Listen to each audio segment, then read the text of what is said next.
Tila nagpahiwatig na nga ang aktres na si Kim Chiu sa tunay na estado ng relasyon kay Paolo Avellino.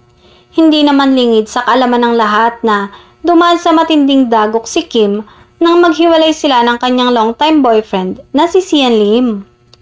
Marami naman ang naghihinala na sa tulong ni Paolo Avellino ay mas madaling nakapag-move on ng aktres. Papunta na rin umano sa isang relasyon sina Paolo at Kim dahil sa ipinapakita nilang sweetness sa likod at harap ng kamera.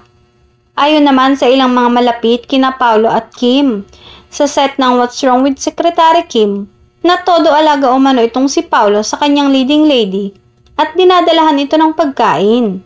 Maging galante rin sa mga ibinibigay na regalo. Confirm, galing sa isang malapit na aktres.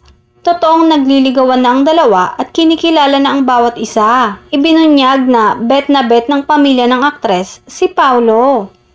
Paglilinaw pa ng source, nasa dating stage pa lang ang dalawa. Hindi pa sila formal na magkasintahan.